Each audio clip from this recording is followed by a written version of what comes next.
Champions of Psychology is meant as education and entertainment. It is not a substitute for medical advice or professional counseling.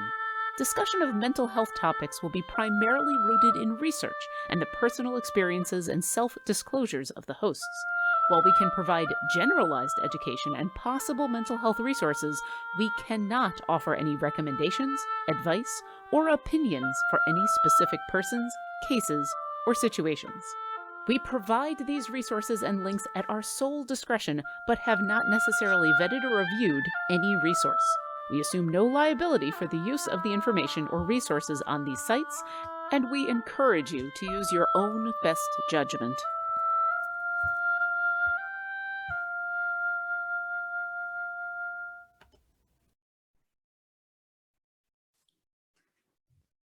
Hello, and welcome to Champions of Psychology, a show with the goal of openly talking about mental health and gaming, presented by Codename Entertainment and TakeThis.org.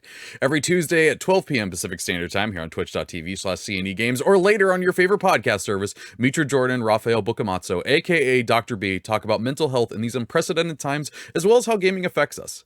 If you're here with us live in the chat, you can leave a question that I, Treavor Bettis, will ask them later in the show. And our topic today is part 2 of Holidays with the Family. Dun, dun, dun. Yes. But before Holiday with the Family, part 2, the refamilying. But before we get to that, indeedy. Who are you two fine folks for people who may not know? So I'm Mitra Jordan. I'm a therapist working in private practice in Victoria, BC. And I often incorporate games into my work as well as popular culture themes, I guess. So I don't know what this signifies or why I'm wearing this really silly pirate shirt, but it was red and I had to keep up with the others. So there we go. It works. It works great. Well, hi, everybody. I'm Dr. B, Raffael Boccamazzo, better known as Dr. B for the long Italian name reasons. And the fact that, we're 34 episodes in, and that still makes Treavor chuckle. It always will. It always will. Did I not change my number? I am a clinical psychologist in the Seattle, Washington area, and I am also the clinical director over at Take This, which was the first mental health nonprofit to serve the game community. I am also an expert on the applied use of games in clinical and learning settings like Dungeons and Dragons. I'm a bit of a fan of role-playing games and stuff. Just a little bit. As well as Idle Champions and Eggnog on wintry nights. And Long oh wait, walks no, in wrong. the Yeah, I was rain. just like, we're doing a dating podcast now. Ooh, there's something we might tackle in the future. Who knows? Oh Ooh. God! Oh, let me tell you horror stories. No, Okay. I hear it coming. My horror And story. next year, when it's this time, we'll do bringing the date to the family dinner. I will tell you that when one date of mine found out what I do for a living and was really intrigued to find out my Myers-Briggs type, she was not amused when I said dryly, my type is an IDGF. When she realized what I was saying, she was less amused than I was. Well, yes, we're here to talk about. I like that we put in the notes surviving the holidays with family. It is a survival horror game sometimes. And last week, if folks, if you weren't here to see last week's episode, that was part 1. It's not too big of a deal. We mostly just talked about what can go wrong, and things that aren't always great around this time of year. Oh dear, so many things.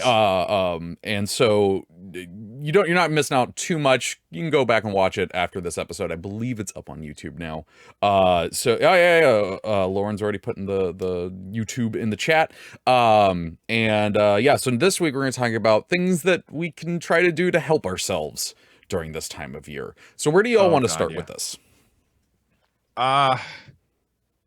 Gosh, there's so many ways to go with this, but in the chat they're picking up on this. What could go wrong? I don't know. Everything. Yeah.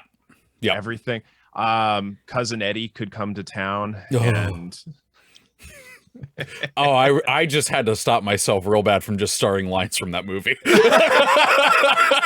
I'm gonna show up at one point dressed like that, by the way. And you know which scene I'm talking about. Yep, I know what scene you're talking about. But you know what? There are so many strategies that we can start with. And so what I think Mitra and I and Treavor really want to do is just give you helpful hints and tips we've heard from a lot of different people. Yeah. Because if there was any one solution to surviving, we wouldn't be doing the show. Right. No, it's a conflict-free holiday gatherings, 5 subscriptions of $15 or less. I think we'd make a mint, but that just doesn't exist. Yeah. No. Because No. as long as you're in human relationships, there's going to be conflict. So it's how you cope with it, and also which hill you decide to die on or not. Yeah. You know, really, especially if it's a family thing or a Christmas thing. It may be that there's some people you don't see in holiday times, that you don't have an ongoing relationship with through the year. So if their way of life or values, don't jive with yours, how important is it? And so you have to think so about diplomatic that. right now. I'm really trying. And also, I think depends on the situation. Like there's a lot of people who will go home to other countries during the holiday season to spend time with family there, where the holidays that fall across winter and the ones we call Christmas and all of the rest of it don't necessarily apply in those parts of the world, but it's an opportunity to do a family reunion. And so some of the same things that we're talking about today are going to apply to those situations as well. Yeah. So we'll talk about what it's like when you live in the same city and how you can find ways to cope with and give yourself breaks. And we'll also talk about what you do if you're actually traveling to see family and how you cope with being sort of full on with them, saturated, if you will, for your time together. So, yeah. Yeah. I do want to give, I know we have the disclaimer before the show and everything, but I do want to give the disclaimer again that this is not, psychology advice, medical advice. This is literally just like, hey, we're your friend. We're just trying to give you a helpful piece of advice that may help you. Possibly. It is not a catch-all. There's, like I said, not a correct answer. We're not even going to say this may help you. We're going to just simply report what other people have said has been helpful for them. Yeah, there are regular things I talk with about surviving the holidays. I do this with clients and sometimes even with friends or other people, like just ideas. And so these ideas may not fit with your life experience. We may be therapists, but we're not your therapists. Nope. Like to and say I'm not that. a therapist at all, so don't make me your therapist, please don't. No.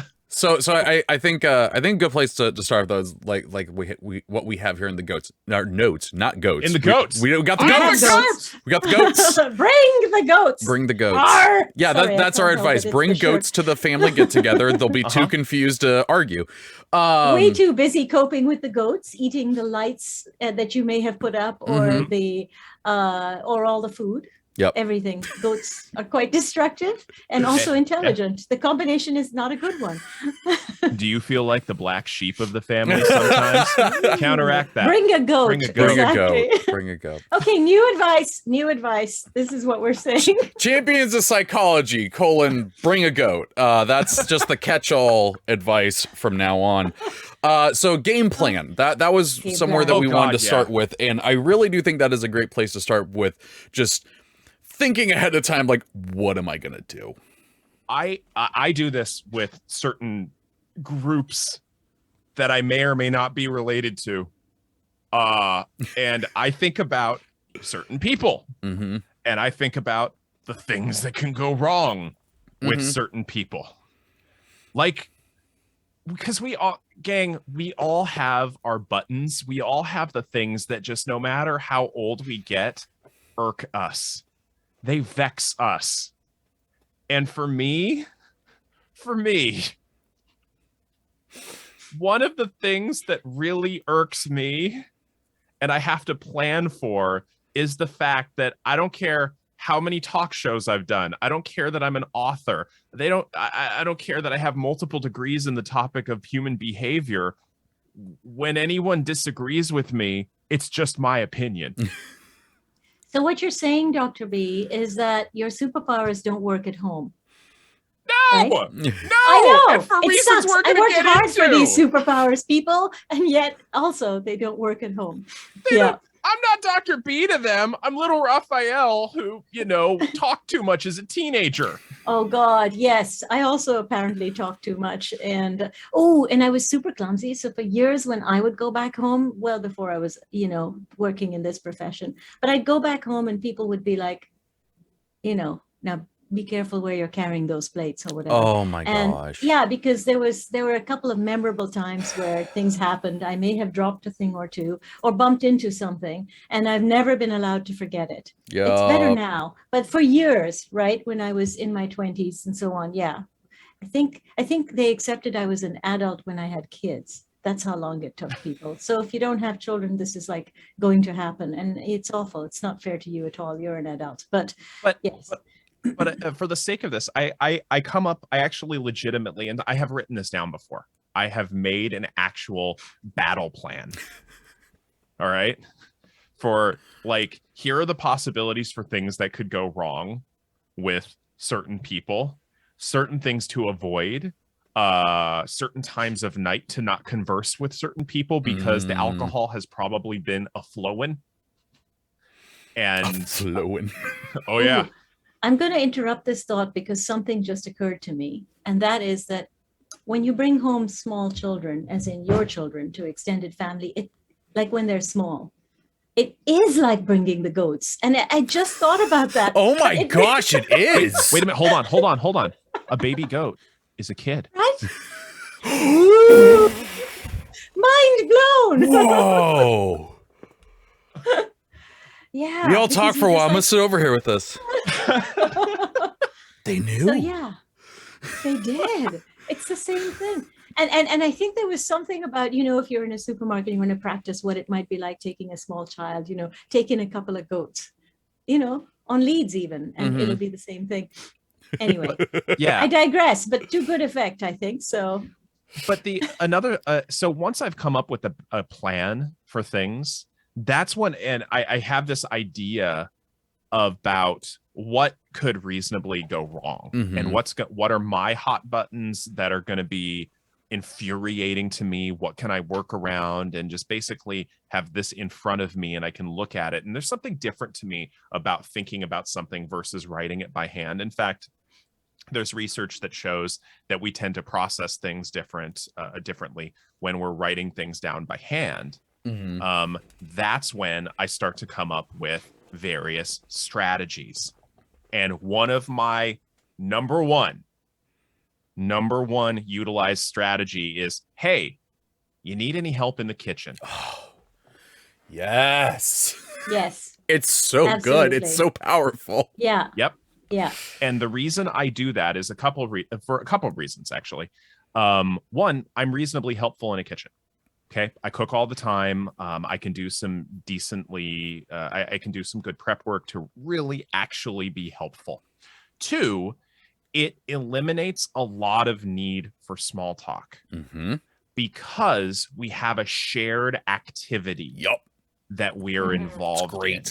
And we have a shared goal, superordinate goals, shared goals, great ways to bring people together. And having a shared activity like that is going to help me out amazingly to avoid really awkward conversations that are in depth because I got to chop onions.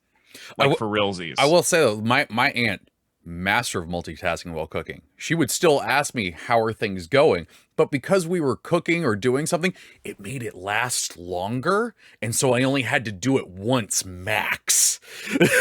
It was great. That's awesome. Well, and plus on top of that, if I'm helping in the kitchen, then they're grateful. Yeah, you're already in the good side. Yes. Yeah. And even more so than that, and this really plays into my autism, people filter into the kitchen like one at a time. I don't have to monitor the large masses of jellyfish, social jellyfish that are sort of floating through the party. Somebody in the chat, Wahi_G, do the dishes. They'll all love that. 100%. That's another one. Absolutely. Don't gotta stick around for that awkward after dinner chit chat. Now I'm gonna do the dishes. Yeah, No, let me feel help free with to the clear the dishes. Yeah, no, table. that's Let good. me help out. Yep. Yeah, so I hear you saying a couple of things. First of all, you're playing to your strengths because you enjoy cooking and you're good at it, and you are actually quite helpful when doing it, which I think is great, because I think then we're feeling much more resilient when Yeah. we're in our own strength. It's a way to bring my territory, if you will, to another environment. Yeah, it's Because a bit of a this home is a field. space in which I feel comfortable. Exactly. Right. Empowerment. Right. And then we can feel a sense of belonging because we're doing something helpful, not just sitting stiffly on the sofa, drinking, awkward. drinking Aunt Janice's peach brandy or something that we didn't want. I don't know. A peach brandy. I mean, actually happen to love peach brandy and I'm apricot down brandy. with this. My granddad used to make really good ones. But anyway, I digress. But what I'm trying to say is, like, if you're sitting there uncomfortably doing a thing that you didn't want to do, versus being helpful with the dishes or being helpful in the kitchen or saying, hey, did you want a hand with that tree or the whatever it is, garland they're putting up, or any of those other kinds of activities, then that's great. As well, a great out, if you just need a break, is to do a side quest.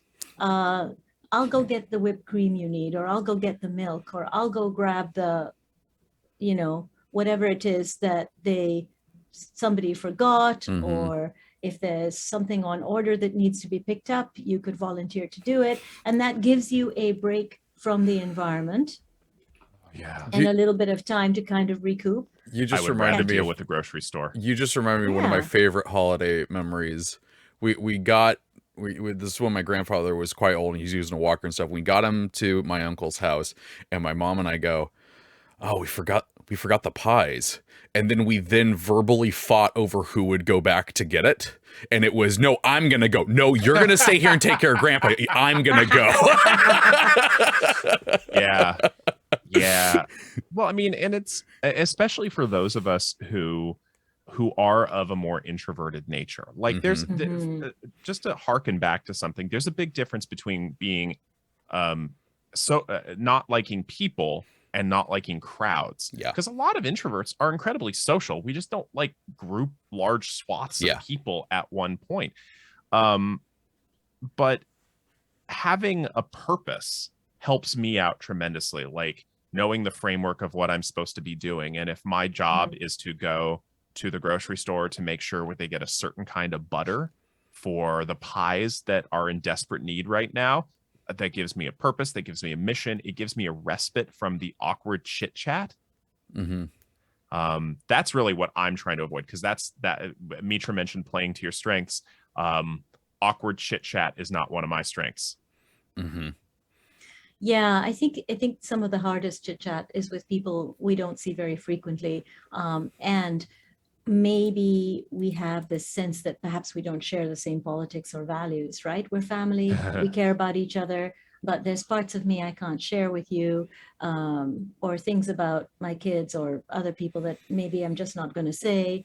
And so getting through gracefully and extricating yourself and having lots of reasons to extricate yourself can be super helpful with those kinds of conversations. Yeah, especially when they want to give you their opinion on your job. I think I need to take this off. Yeah. That's fair. All right.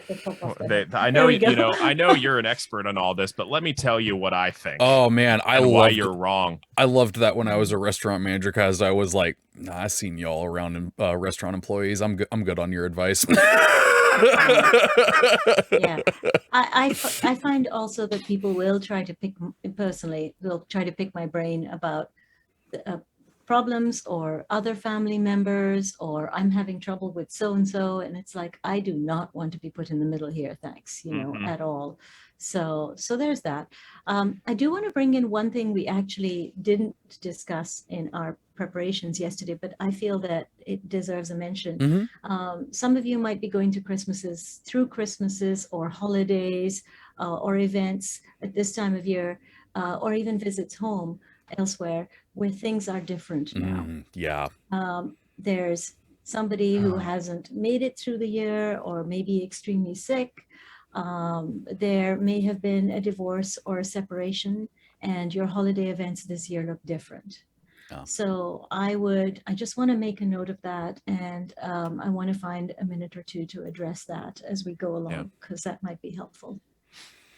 Well, I mean, you do bring up a really important point that we've said this before in the grandest sense of things, that our sense of normalcy in the last now nearly 2 years has been thrown to the wind, and we are left both grieving the loss of what we had, and while we're trying to reintroduce a sense of routine and normalcy. And so I think this is going to be a really common thing for so many of us. Even the usual holiday routines are going to be kind of out the window.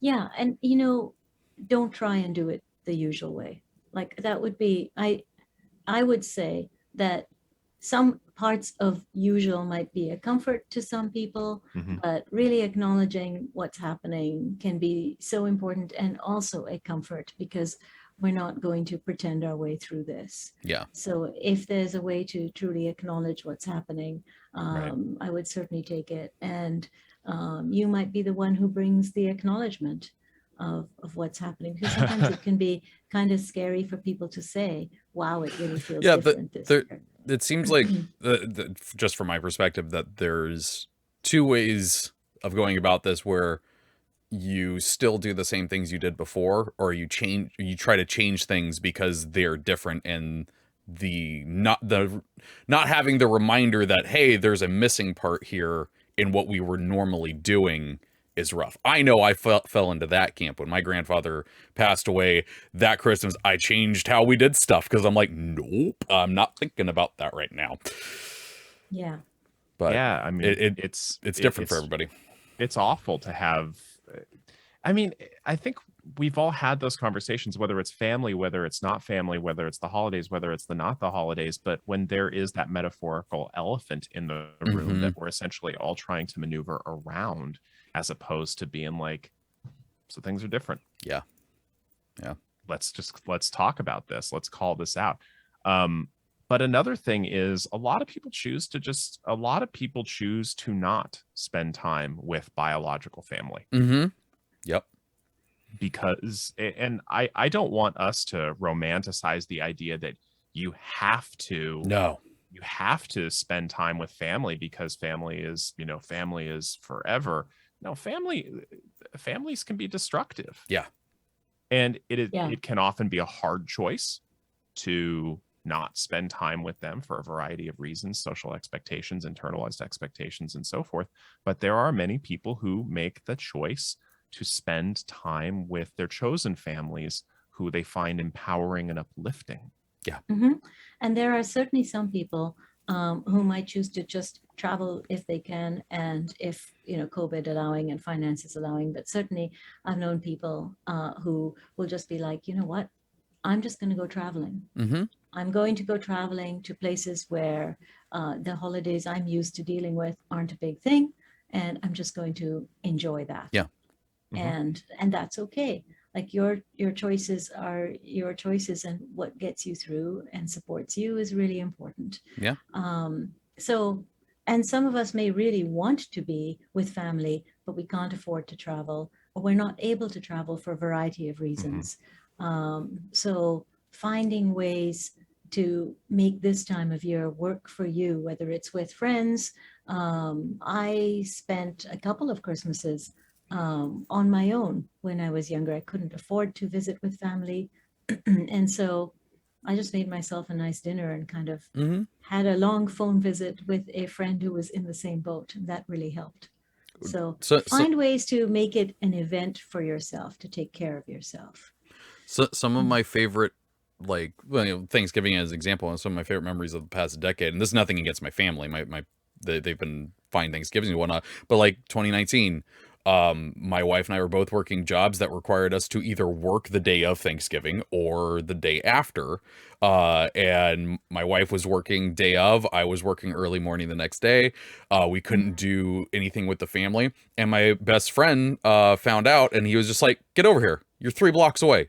Get your butt over here. We're gonna have Thanksgiving. And so his family just welcomed me in. I got to hang out with them and have Thanksgiving, and it was great. I loved that. And that was absolutely the sweetest thing of them to do. And that had nothing to do with my family or anything like that. In fact, it was really last minute. It was great.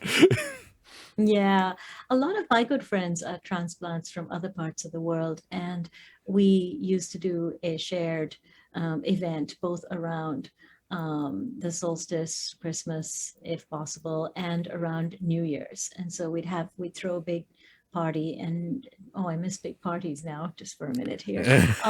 But we'd get together and we'd just make it ours, and we'd kind of talk about the year. And so there are lots of ways of managing to find a family-like feeling. And I think one person in the comments, Wahid G, says, let's not forget people can choose, people can and do change and grow. And yeah, in some cases they do, absolutely.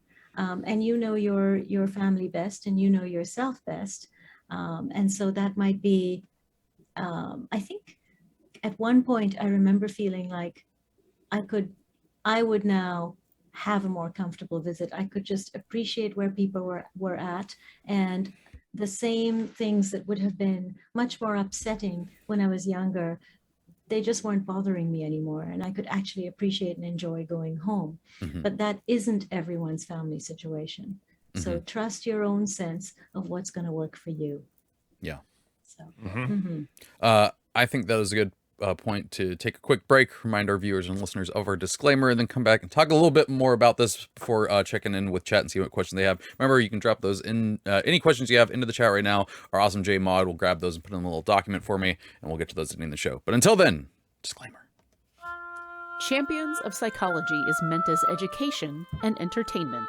It is not a substitute for medical advice or professional counseling. Discussion of mental health topics will be primarily rooted in research and the personal experiences and self-disclosures of the hosts. While we can provide generalized education and possible mental health resources, we cannot offer any recommendations, advice, or opinions for any specific persons, cases, or situations. We provide these resources and links at our sole discretion, but have not necessarily vetted or reviewed any resource. We assume no liability for the use of the information or resources on these sites, and we encourage you to use your own best judgment.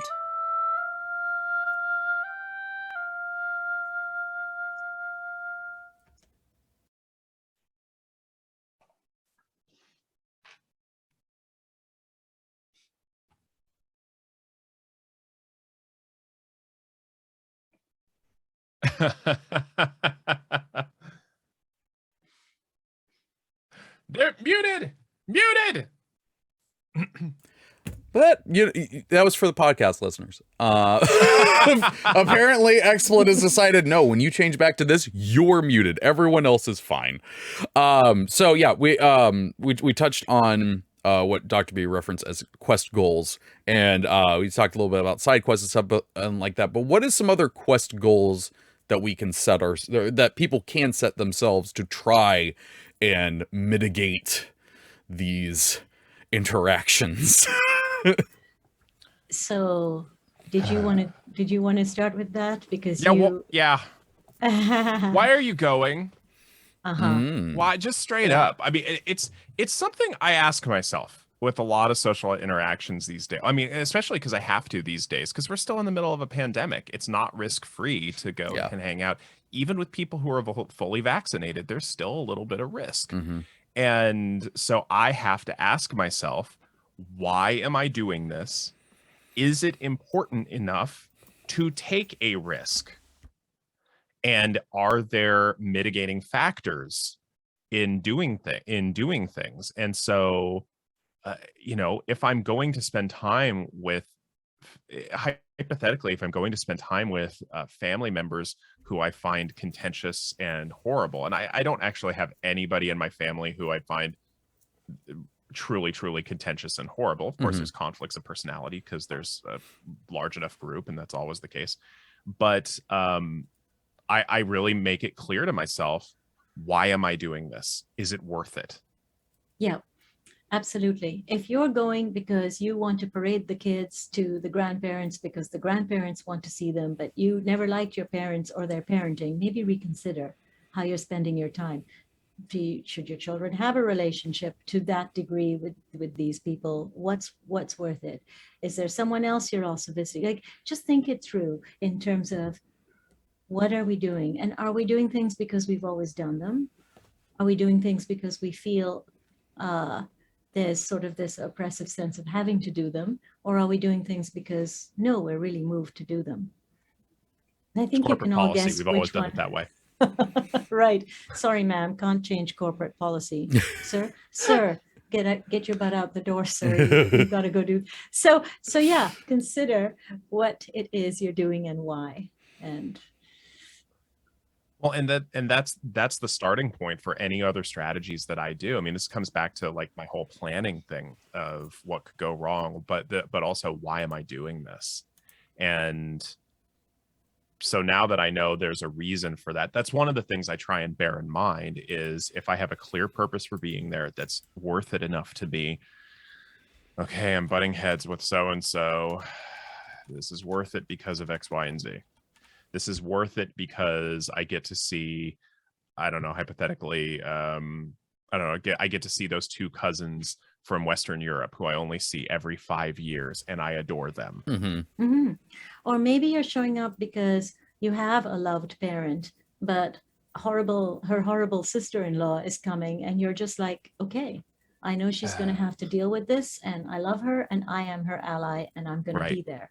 And so another reason to go is for those allies, those people you deeply care for whom this may be a difficult time, and those people who truly know you. And so even if we can't speak our truth at the dinner table, there are those who will roll their eyes with us when that awful uncle starts pontificating about things. So there are people who are on our team that we want to be with. I keep thinking about the character Drunk Uncle from SNL. Drunkle! It was just so brilliant. It was just so brilliant in capturing so many holiday interactions that so many of us have had over the years, of just somebody who wants to pontificate but does not understand what they're talking about, and two, does not listen to your responses. You come back with, well, it doesn't work that way, and then they come back with a foreigner medley. Oh God. The band, not the political topic, by the way. So, besides like deciding like, okay, so let's say that you go through that risk assessment and you're like, okay, I do want to go to this, but there are still a few things that can be disruptive for you or for the whole group. Like what is a way that you can go from there? Oh, tag team. That's one of the benefit of having those allies, those people who understand you. And because we mentioned this earlier, that we all have different things that bother us. We all have different sort of hot buttons that get pressed, and you can be on the lookout for theirs, and they can be on the lookout for yours, and you can run interference for each other. Yeah. And that has been for me, that has been an incredibly helpful strategy for someone who knows that this relative might bring something up, and I'm going to be trapped for like 25 minutes while they lecture me on something they know nothing about. And I actually know this, and I'm going to try and hold my tongue. Please rescue me if you see this 1,000-yard stare. That's interesting. Yeah, no, of course. You're so convincing. I love it. Yeah, no, totally. Absolutely. No, I know they're an economist who's never studied psychology, but really that's a fascinating opinion. Oh, God. That's Oh, a I feel it. fascinating I opinion feel on the this thing. boredom I actually overtaking do. me. Hmm. Oh, wow. Yeah, my throat's tightening. Yeah, I'm there with you. I'm just joking. I'm dying over here. Yeah. Yeah, folks, feel free to use your cat, your small children, anything you can think of as a reason to give yourself a break as well if you need to.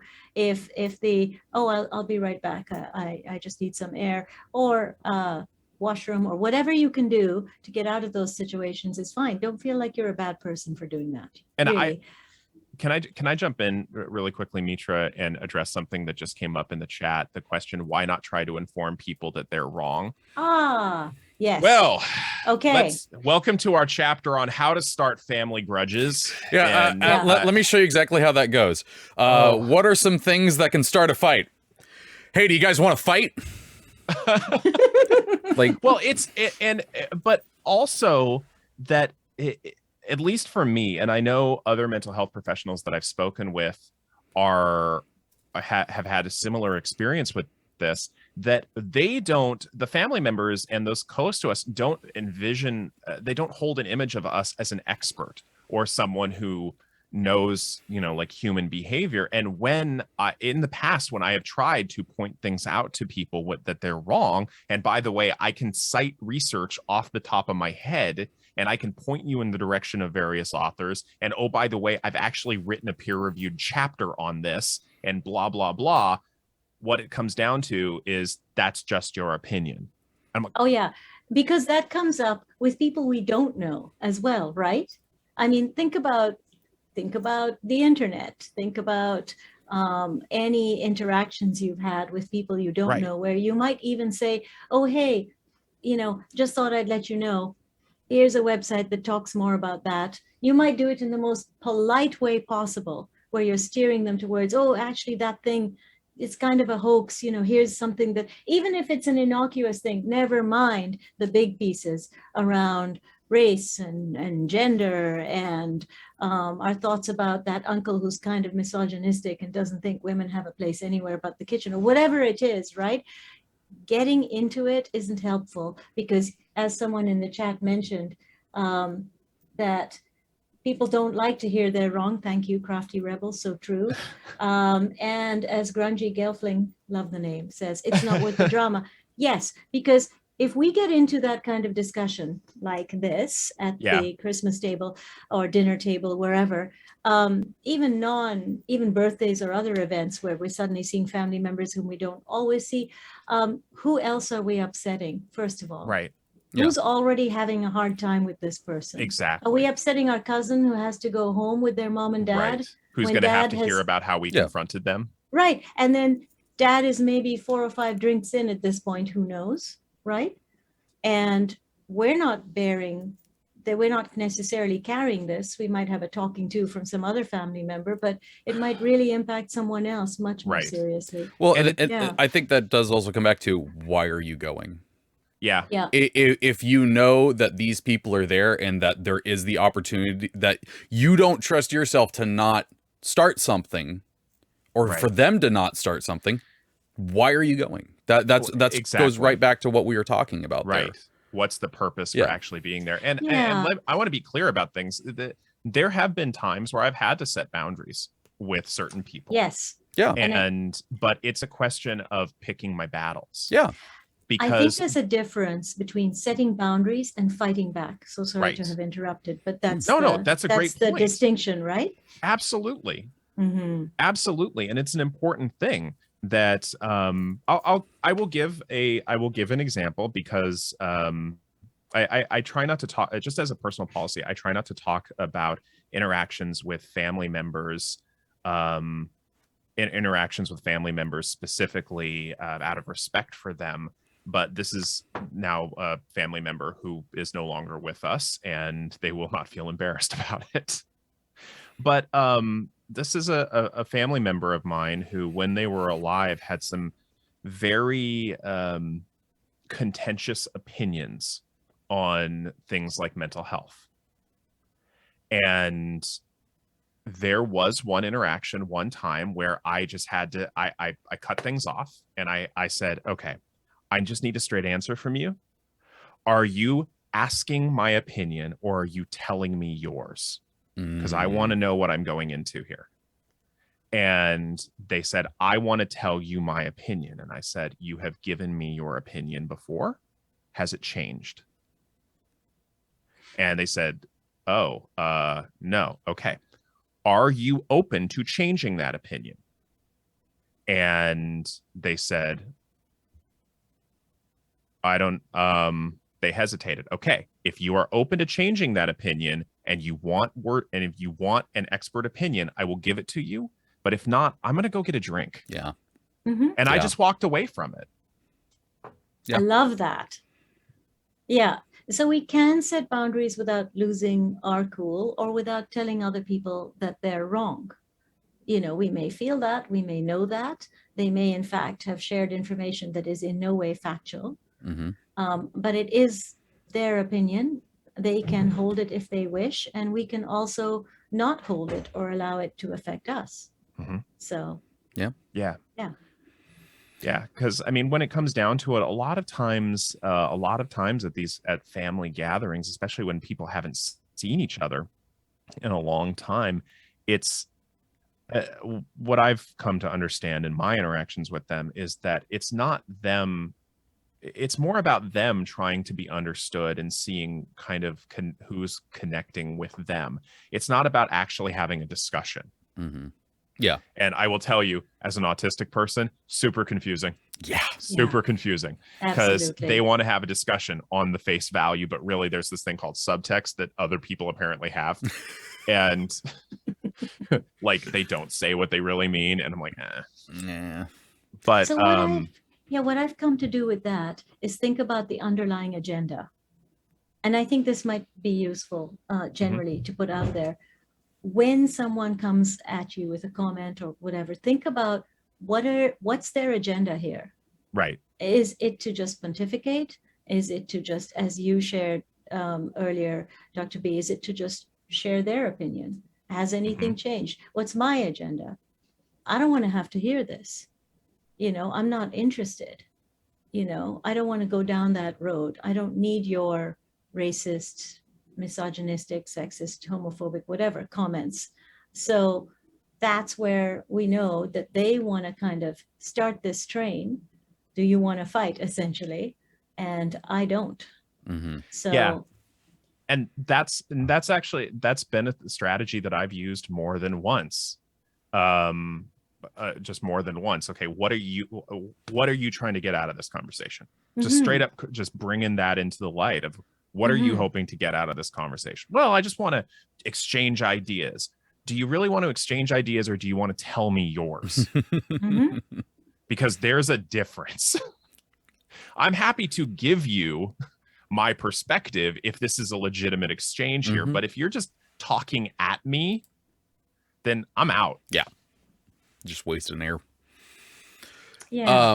And there's go ahead. also I was just going to say, there's also so, you know, we care a lot about each other and we're not going to agree on this topic if it's someone you're close to and relatively comfortable with. So let's not get into it. That And might work. in that respect, I've also called out the idea that, listen, to you, this, you know, depending on the topic, to you, this is an academic discussion of hypotheticals. But to me, this is you're talking about people I know and I love. Yep. This is not a removed hypothetical to me. And I can't have a conversation in that context. Yep. These are people. These people that you're speaking about are people I love. And it affects them.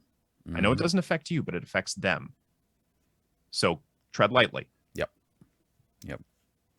We're getting towards the point where we would check in with chat. Any last things that we want to discuss? I did want to bring up real quickly the idea of bringing a board game or something like that. That is another thing that I've found really does help detract from the small talk and whatnot. And when I say small talk, I mean small talk I don't want to have. But it is. I will say, you know, definitely know your crowd.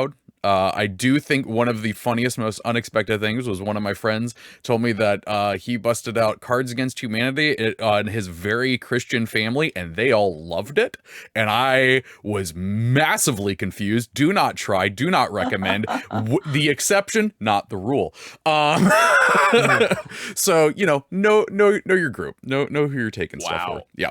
Definitely. But that the games are great as well. And also think about where you're staying. If you are visiting with family, do you need to stay with them? Do you have a backup plan? Is there a friend in town that you could stay with if things get difficult? Could you afford a hotel or an Airbnb either instead or for part of the trip? So I think the important piece, and the reason we talked about that in pre-production, was people not feeling trapped. Mm-hmm. And so if there's a way where okay, I can get away, or I can stay somewhere else, or I can visit with a friend, these are important things to know for yourself. If you're visiting family not so far away, can you take a separate car? Mm-hmm. Would that be okay? So can you take breaks or leave when you're ready? So these things can allow us to better tolerate the experience. In fact, people often find that having an escape route actually makes it possible to stay and experience things and not feel quite as dysregulated by, difficult people in your life. Mm-hmm. Just knowing you aren't trapped is important. Yeah. So. Okay, let's check in with chat and see what questions. You can still put questions in the chat, and Jay will grab them. One of them that I did want to jump to because it's one of the things that I actually do have experience with. This is from Wahi_G. It says, do you have any ways of dealing with an old dad with dementia-like symptoms? He keeps watching Fox and drawing back to political discussions. Even after 100 times saying I don't want to talk about that, he forgets and circles back every time. So. The reason I say that I have experience with this is because that was my grandfather. My wife and my mom and I all lived with my grandfather through his twilight years, and his mind definitely did start going probably in the last 5 years of his life. And this was common, not so much like the political thing, but like, going down a story that is like, all right, maybe don't talk about that right now. And I don't know if this would work for you, but essentially one of the things that I started to do was kind of have I guess it was like Santa Claus sort of thing, where like I would put Grandpa somewhere and sit next to him, and I would just try and get people to come by one at a time to talk to him about what they had been doing, and talking to him about everything like that.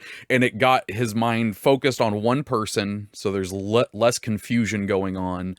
And focusing on something there, and then they would move on to like go do something in the kitchen or something like that, and someone else would come over. And that was probably the best way that I found with him of keeping him present, but also being able to avoid those conversations. I don't remember what the topic was. I remember something came up, and I just very over the top went, nope, all right, we're done here. Okay, let's just move to somewhere else, please, God bless. Well, one of the things I do want to point out is that that is a really tough question for us to answer, because that is so specific for you. Yes. And we can't actually give any direct clinical or medical advice.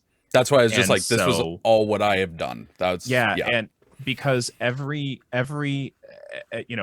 case of anything really is so specific to your case. The only thing I can really suggest is if they have a caregiver, if they have a medical provider, especially if they're a memory expert, they are going to be, because they're going to know your case better than anybody else.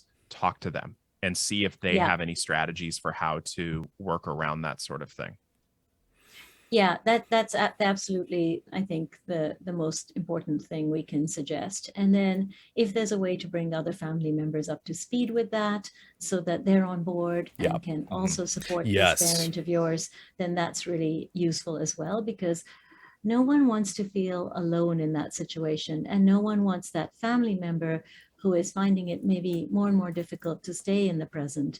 You don't want them to feel too disconnected. That disconnection is what leads to usually just finding it more difficult for all of you. So as much as you can stay present with them and support them and still find time to take care of yourself through this time. Yeah. That's also important. Yeah. Yeah, I will say that was probably one of the rough things is like doing that. Like I had to save a lot of spoons. A lot of spell slots had to be saved for doing that because it was rough. It was really rough. Don't do it alone if you can help it. Yeah. See if there's other people who can take a turn. Yeah. Luckily I have my wife there who massive big help with that. So yeah. Well, this is why having, you know, we've said this a lot and we're only semi-joking, having your allies, having your party, you know, it's dangerous to go alone. The more people you can have around you who are connected to you, who understand you and who are willing to support you, that's going to be incredibly powerful. I mean, I don't care what situation it is, feeling alone makes it worse. Definitely. Yeah. Definitely. Let's see here. I did like this. This is going back to Dr. B talking about not being the expert. The family lurking writer says basically Dr. B at home is Superman under a red sun. Gotcha.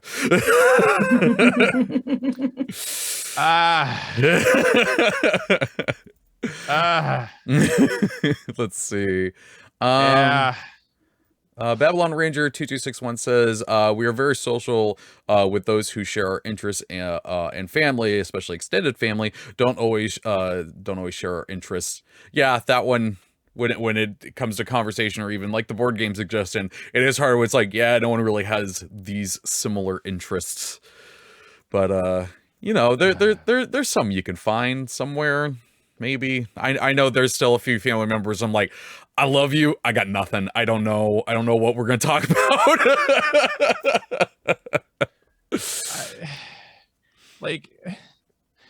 I don't want to talk. I don't want. You know what I do for a living? I hang out with a lot of very diverse people, and we talk about the need for feeling included in various elements of things. I don't want to hear about your opinion on cancel culture. Oh God, yeah. It looks like Nightbot was being overly active. I'll say, okay, Relevant, you said nothing wrong there. Oh no, not at all. Nightbot's being a butthead. Relevant said, as a queer graduate student in psychology, this stream is very validating. I love my family, but my goodness, the holidays are a dance that school hasn't prepared me for. Yeah, that's true. Yeah. Academic learning and living in real life. That's a very all those diverse people and that world, and then you go home to maybe something quite different. I appreciate how tough that is, where parts of yourself end up not being hidden, or you don't feel that you can show them, and that's really difficult. I get that. Yeah, absolutely. Wish you the best of luck with this holiday season. Unfortunately, I do think that that's all the time we have, because I do keep forgetting that we now run right up against Spartic Inspiration, so we gotta give them a little time to get the stream going on there. But friends, where can people find you if they would like to do so on the internet? At Mitra Jordan, right down here, or mitrajordan.com. And this guy is everywhere. Yeah, that's it. I'm around. He's around. No, you can. It's more important not to follow me, but to follow Take This at TakeThis.org. However, if you would like to follow me, I am pretty much on all the socials at the Dr. B. That's THEE, two E's, DOCTORB as in boy. And I'm very proud to say there's a video for How to ADHD that came out today about dopamine, and she kept all of the outtakes. I'm behind the camera directing a bunch of those, and she kept all the outtakes, and they're hilarious. I'm very excited for this. I have to see that. But yeah, I'm around. You also do a little bit of streaming. I do some streaming on my own channel, as well as Take This's channel. Yeah, you'll find me. You find him. You can find me on way too many podcasts that you can find on my Twitter account at the Treavor. There's an A hiding in there. From the Same Mister, the show where me and my donor-conceived half-siblings talking about our lives is still going on its third season right now. That happens on Friday. So if you want to hear a little bit more about that, you can check that out. Let's see. If you missed any part of this show, you can catch it later today at 2 p.m. maybe 2 p.m., maybe a little bit later. I got to take a lunch. You'll catch it later today on your favorite podcast service. And if you have any suggestions for future topics you'd like us to talk about, you send those into championspsychology@codenameentertainment.com, or if that's too long, tweet them at us. Thank you to Jay for moderating the chat and doing an awesome job as always, and thank you to Codename Entertainment and Take This for giving us an opportunity to have these discussions. Like I said, Bardic Inspiration is happening right after this, so don't go anywhere. Stick around for that, and they're going to be doing an awesome song. I think they're doing a song about Whittle. I think Megan Kendrick is joining them. Nice. So, I have a little time to develop. You have a little time around. Yeah, there you go. I do. I might hang around. And I do want to mention real quick, Crusaders of the Lost Isles has a desert bus thing going on right now. You can check their socials to donate and get a new Crusader. Also, there's what was it?